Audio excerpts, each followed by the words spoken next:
a place called Jamaica Gates. Jamaica Gates, huh? I'm gonna make you fuck a fat Jamaican pussy tonight. He's a slut, he's a hoe, he's a freak. Got a different girl every day of the week. She want that old thing back. But she want that old thing back. That old thing back. Money long like Jamaican. 2 a.m. drunk texting at the station. All this stuff is real new to me, but I'ma get there one day. I know you see, I just wanna rock with you, no other body. Yeah, I'm tryna fuck with you. I know you hear me. Tell me what you want from me, don't think about it. I can spend some time with you if you're ready.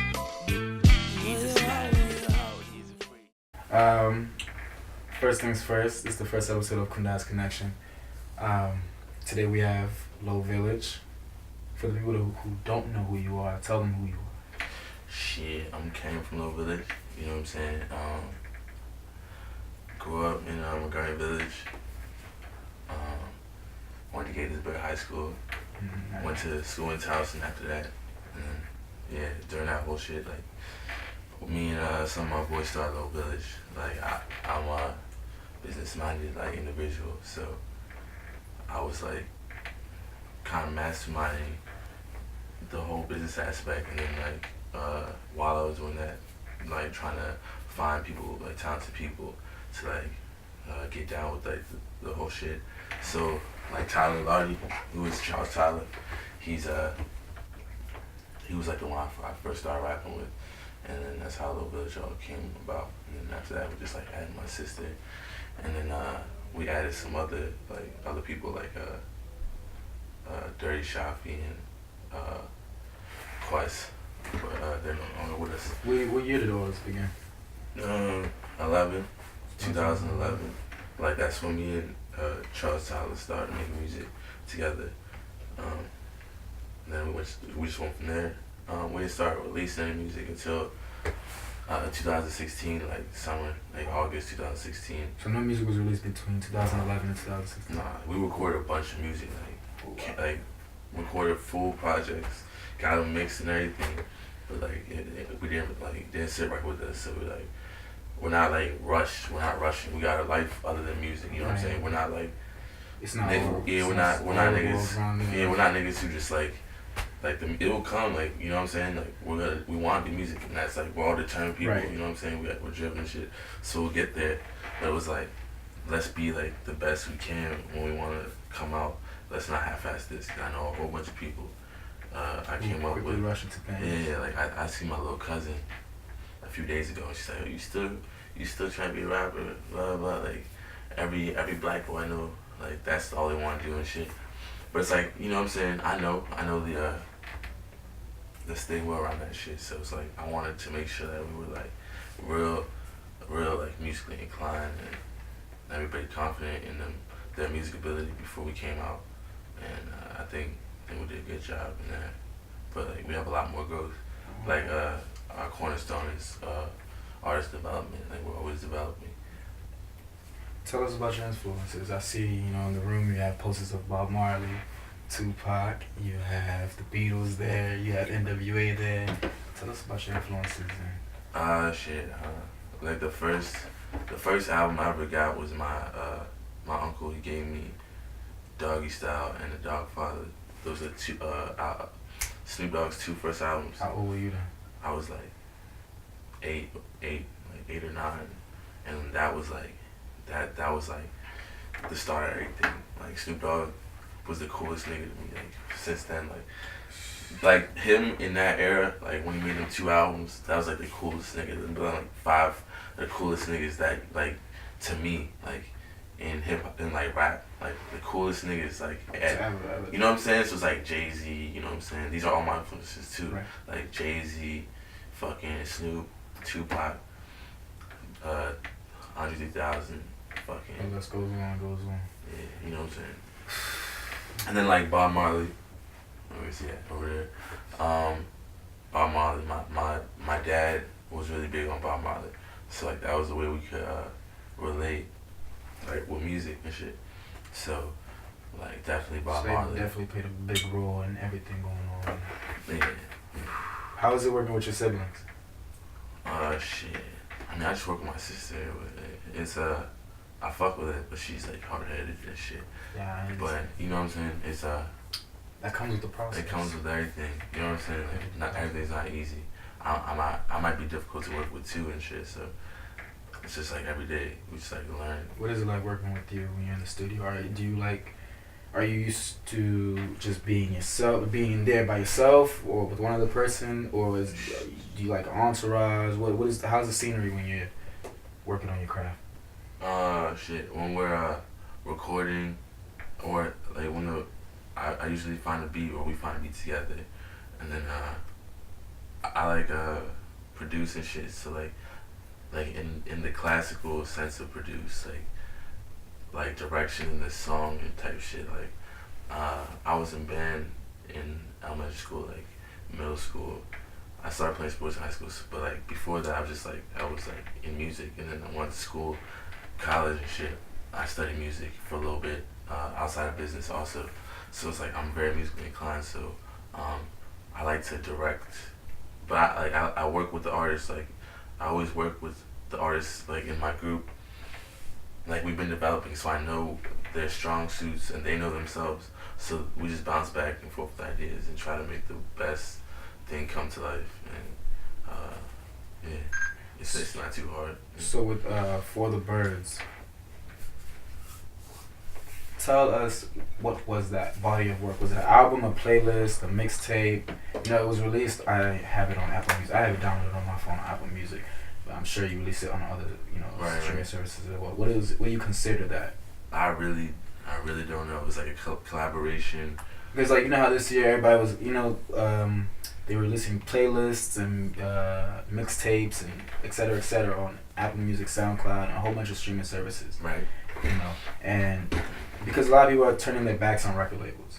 They're not really fucking with the movement that they go in. With you, if you were offered a deal right now, 100,000, 360 deal by Rock Nation or whoever, would you choose that, or would you rather be sticking with the streaming service? Yeah, a 360 deal, first of all, wouldn't be offered by Rock Nation, because like Jay-Z's the head of that. He has more integrity than that. But like, say one of these other labels that do 360 deals were to come out, that's not something that I would be able to do, because that's just like the bottom line with me in this whole thing. Like, I'm trying to do it. We're trying to do it, like, get it from the bottom, like, start and go. Like, if anybody wants to like help partner up, like, we're definitely down for that. But 360 deals, that's not acceptable. See, now I'm messing with local artists around here. You have Simba, Squeak, Dirty Shafi, of course, and many more. What is one thing you feel you all are trying to reach? Like, what's an objective you all are trying to get to? Like, the goal. What's the goal? Shit, I think everybody's just trying to get in a better spot than they are right now. Like, just, you know what I'm saying? Just make it. Get the fuck from out here. And why do you do it? Is there a reason? My just family. Like, family. And I know that. I know there's talents, and like, you gotta take advantage of those things. You know what I'm saying? Like, a lot of people know that they're talented in some, but they might not be confident enough or resourceful enough to make that happen. So, yeah.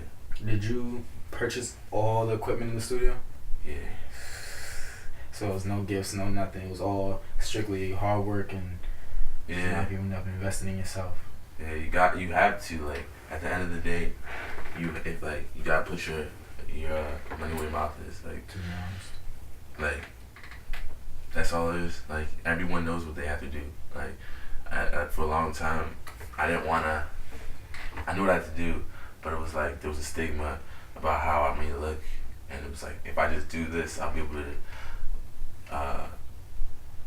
It'll afford me and give me the resources to do what I need to do.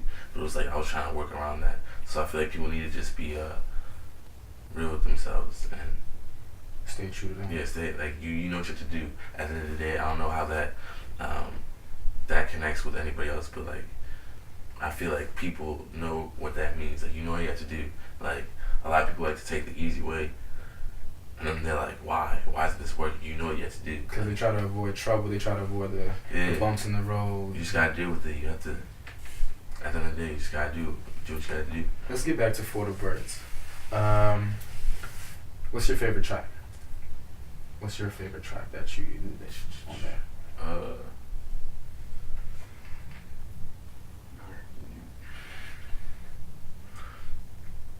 I don't know, probably Sun and Moon or Real Ones Part 2. Yeah. I like Little Mama. I love it. That was mine. Nah, like that was definitely the favorite. Like, you know what I'm saying? Yeah. But it's like we lived with that for like a year, so that was like my favorite. Like on month 1. Oh, okay. You know what I'm saying? So it's like, we just got introduced to it. I've been hearing it for like a while. So much that it at one point it made me like, I was like, I fucking yeah. But that song is the shit. Yeah, I fuck with it. I definitely fuck with it. In the future, do you have any artists you want to look to collaborate with? Shit, I really I just dig like a lot of R&B, like fuck with R&B heavy. So like Brent Faiyaz, he's from like the DMV. He's definitely fire. What do you think about GoldLink's nomination for Grammys? He deserves that shit. Like that song. Brent Faiyaz is on that shit too. So like, yeah, that song deserves that. Yeah, it's like a whole DMV like stand up to like it was like a DMV like anthem, and it got fucking nominated for a Grammy. That's what's up. Like, do you want any of your projects to ever be nominated for a Grammy, or do you feel like you're not really pressed for a Grammy? Like some artists believe a Grammy and shit, all right, and then you have some who look at it as like, this is what I did this for. I did all this just for this right here. Do you look as that? Do you look towards that as a goal, or do you just? You know, I mean, that's definitely something that would be a nice trophy. You know what I'm saying? It's an accomplishment. I always, you know what I'm saying? Like, I don't think I really ever watched it like that for like maybe 1 or 2 years. It's not something that like we set out to be like, we need to do this. Like, we just make the music, and if that comes, and that's great. But that's not something that we're chasing. Like, if we could, that would be great. You know what I'm saying? But if not, like, fucking, a lot of artists never got a Grammy. That like, I mean, regardless, it's still great. Yeah, you know what I'm saying? Regardless, she's still great. So, yeah. Okay, this is, you know, many older rappers now criticize younger rappers and the style of music they're putting out and etc. How do you feel about that? You know, you have older people who be like, oh, what's this? Like when when Lil Yachty first came out, they criticized the hell out of him. You know, how do you feel about this old rapper and young rapper, you know, confrontation? I don't know. I really don't like. Or you don't pay attention to it? I do like. I don't know where to start with it. Like, I feel targeted. I feel like it's more of a mentality. I don't think it's like a young nigga, old nigga. Like, I mean, I guess like if you were to generalize it, it's gonna be more.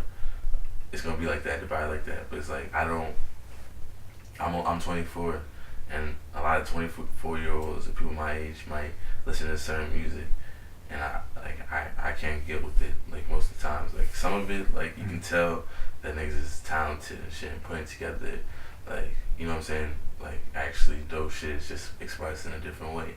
But I can understand the older nigga mentality, or like that train of thought where they feel like niggas is not even attempting to rap. It's like they feel they're not putting their thought into it. They're not even putting any type of anything of value into it, like that anyone could get out of it, other than like turning up and just, you know what I'm saying, like that's not real life. You know what I'm saying? You don't be turning up all the time. Like, right. You need that shit that gets you through the day, that keeps you going. You know what I'm saying? Shit gets like, reality is, shit is tough. So I mean, I feel like music should reflect that reality, that shit is tough. Like, it's not a fucking party. I think a lot of people that live like that. You have a lot of these young rappers such as Tekashi, let's see, Lil Yachty, Lil Uzi, and many much more that were on the XXL freshman list. Kodak. Kodak been out for a while, but the world just now realizing. But I'm saying, what do you feel about the way they express their music, the way they express themselves? You know how Uzi is. He got the rock star image. You got Yachty. He's just like, I don't give a fuck. Like, I'm gonna do what I want regardless. And then you have XXS, Tension, I believe is his name.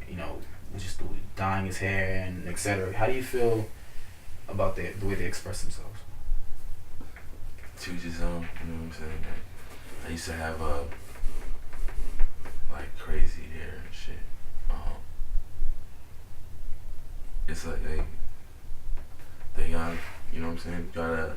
You gotta live through it. You got to learn from your own experiences. Someone can't tell you what to do. Like, I remember my mom was trying to tell me like, do this. I'm like, well, other people like do this, and I'm like, no, if I want to do, that's when. So you can't. That's how they want to express themselves. So. That's wonderful. What's more to come in the future? What's next for Low Village or for Kane right now? I plan to buy land. You know what I'm saying? You said plan to buy land? Yeah, militia, societies. You know what I'm saying? All that. First, right there. Ruler. I used to want to like world domination, but like I don't want that. I don't want all that. I'll just take. You know what I'm saying? I figured. Now we have Kane, about to give you guys a little treat. Appreciate you guys tuning in to episode 1. This is KUNDAIZ Connection. I'm out of here and enjoy.